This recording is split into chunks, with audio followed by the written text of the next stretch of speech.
গণনা বাংলাদেশের মানুষ ভোট দিয়ে অভ্যস্ত। ভোট কতখানি গণনা হয় বা মানুষ জানে। তার বেশি সময় যদি লাগাইতে চায় তাহলে ধরে নিতে হবে যে কোনো খারাপ উদ্দেশ্য আছে। নির্বাচন বিধি যত লঙ্ঘন করতেছে ওরা করতেছে। ওরা মসজিদকে ব্যবহার করতেছে, ওরা ইসলামিক জলসাকে ব্যবহার করতেছে। এগুলো সবই নির্বাচনের বিধির বাইরে। ভোট গণনা বাংলাদেশের মানুষ ভোট দিয়ে অভ্যস্ত। ভোট কতখানি গণনা হয় বা মানুষ জানে। তার বেশি সময় যদি লাগাইতে চায় তাহলে ধরে নিতে হবে যে কোনো খারাপ উদ্দেশ্য আছে। সেটা যারা ভোট দিবার যারা এজেন্ডা তাকে মেনে নিবে না। এটা গ্রহণযোগ্য না। ভোট নতুন করতেছি না, কথা বুঝছো? সুতরাং এইসব এই কথা বলে মানুষকে বিভ্রান্ত করার কোনো জায়গা নেই। ঠিক আছে?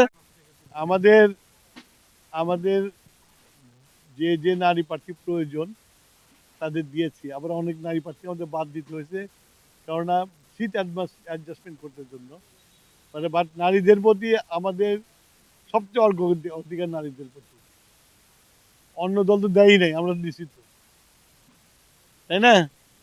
আর নারী উন্নয়নের কথা বললাম কি কি করতে হবে। প্রার্থী নেই, প্রার্থী বেরিয়ে যাবে, অসুবিধা নেই কোনো।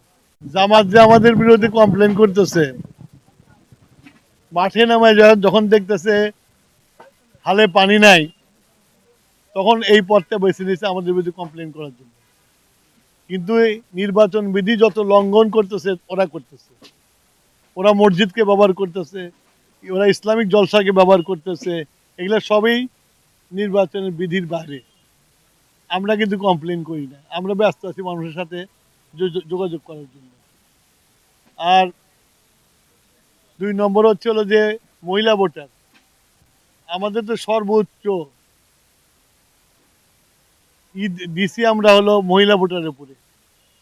মহিলা ভোটার বাংলাদেশের ভোটের 52%। শুধু এই মহিলা ভোটারের উপরে আমাদেরকে নজর দিতে হবে। সেই জন্য মহিলাদের ভাগ্য উন্নয়নের জন্য আমরা বিভিন্ন প্রকল্প নিই, তার মধ্যে একটা ফ্যামিলি কার্ড।